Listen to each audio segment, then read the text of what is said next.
Maître Jean-Pierre Joseph est avocat au barreau de Grenoble. Il a été amené à traiter plusieurs affaires liées à des minorités ou personnes discriminées en raison de leur démarche spirituelle ou de leurs pratiques de santé alternatives.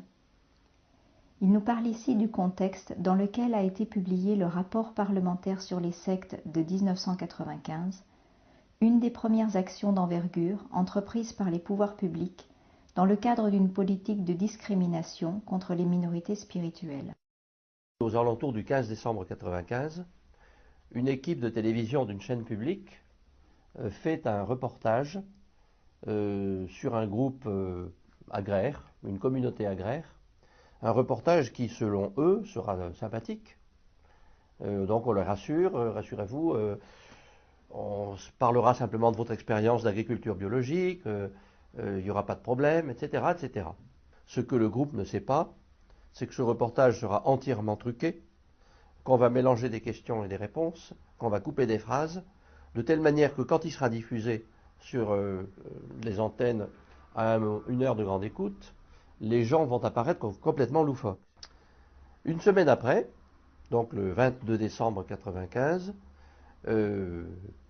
est ratifié, à la suite de la ratification par l'Assemblée nationale du premier rapport anti-secte, la liste des 172 mouvements est publiée au journal officiel. Nous sommes le 22 décembre 1995. Bon, on peut se dire que c'est une coïncidence, une chaîne publique prépare un reportage qui n'est pas encore diffusé, une semaine après, publication du rapport anti-secte, mais ça ne s'arrête pas là.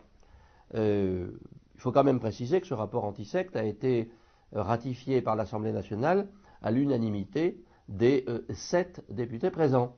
Donc on a examiné 172 mouvements en 50 minutes. Là aussi, c'est une particularité, ce qui fait 20 secondes par dossier si on calcule bien. Le 23 décembre, le lendemain de la publication de ce rapport au journal officiel, on découvre, dans le Vercors, 16 cadavres calcinés, et on nous dit, c'est un suicide collectif. Qui est sur les lieux avant tout le monde? Qui va faire 54 interviews en 48 heures? Qui va annoncer à la France entière, moi spécialiste national, grand homme compétent, je vous affirme que c'est un suicide collectif, je vais orienter l'enquête? Réponse, avec des traits d'union, monsieur psychiatre national anti-secte chargé de mission du gouvernement. Le lendemain, comme par hasard, de la publication du rapport anti-secte au journal officiel. 12 jours plus tard, environ, 4 janvier 1996, diffusion sur une grande chaîne nationale à 20h30 d'une émission regardée par beaucoup de monde, où on va affoler la France entière avec 2 sujets. Le premier groupe dont je vous parlais tout à l'heure, reportage entièrement truqué, et ce soi-disant vrai-faux suicide collectif, où monsieur psychiatre national anti-secte va s'exprimer et va oublier évidemment de dire, parce que normalement il ne le sait pas, il va oublier de nous dire que ces 16 suicidés collectifs ont tous plusieurs balles dans le corps et qu'ils ont été grillés au lance-flammes, ce que nous apprendra le dossier 5 ans plus tard. Le 5 janvier 1996, à 6 heures du matin, c'est-à-dire moins de 12 heures après la diffusion du reportage, intervention de police et de gendarmerie dans de nombreux groupes minoritaires en France, classés sectes, sur commission rogatoire. Alors les juristes ont compris tout de suite, mais pour les non-juristes, on ne comprend pas. Quel est l'intérêt, quel est le scoop de cette information? Une commission rogatoire, c'est une délégation que donne un juge d'instruction à la police ou à la gendarmerie pour accomplir des actes qu'il ne peut pas faire lui-même.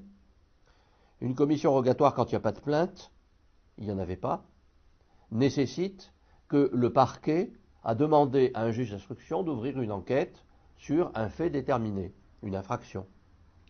Quand il n'y a pas de plainte, et si le parquet demande ça, ça veut dire qu'il a reçu des instructions du ministère de la Justice, c'est quelque chose d'un fonctionnement tout à fait normal. Tout ce processus entre la circulaire du ministère de la Justice qui descend au parquet, aux différents parquets de France qui vont à des juges d'instruction, prend au minimum 3 semaines. Au minimum 3 semaines, on est au lendemain des vacances de Noël, ce qui signifie, et c'est incontournable malheureusement, que les instructions du ministère de la Justice ont eu lieu avant le suicide collectif. Comme par hasard. Quelle coïncidence, n'est-ce pas? Alors évidemment, lorsque nous avons réalisé tout ça, quelques temps plus tard, on s'est demandé, mais quel est l'intérêt? Quel est l'intérêt de lancer artificiellement, de façon concertée, organisée, une grande peur contre les minorités spirituelles? La réponse nous est venue quelques mois plus tard. En 1996, on était au tout début d'Internet. Et le Conseil national de l'ordre des médecins envoie des circulaires par Internet aux rares médecins qui à l'époque avaient déjà Internet, en leur disant « Méfiez-vous des médecines parallèles, méfiez-vous des homéopathes, ce sont tous des recruteurs de sectes. » À la fin de l'année 96 ou début 97, je ne me souviens plus très bien, lorsque les premières victimes du vaccin contre l'hépatite B, ayant la sclérose en plaques, sont venues sur un plateau de télé en face de Bernard Kouchner, que leur a répondu Bernard Kouchner?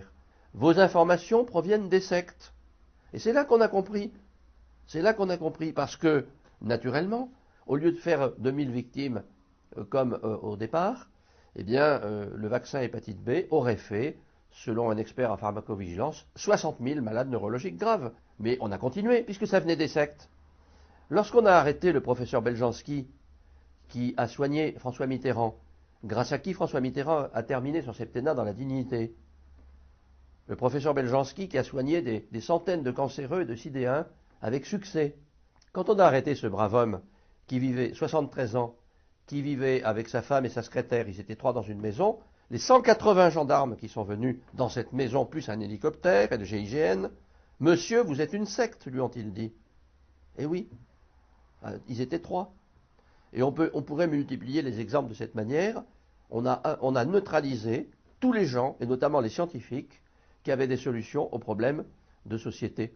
C'est la raison pour laquelle, également, au tout départ des dates que je vous ai indiquées, à la mi-décembre 1995, eh bien, le groupe qui, grâce à une technique millénaire, arrive à faire de l'agriculture biologique géante, sans pesticides, sans engrais chimiques, donc plus besoin d'empoisonner la terre, lui aussi, bien sûr, a été classé secte, c'est évident.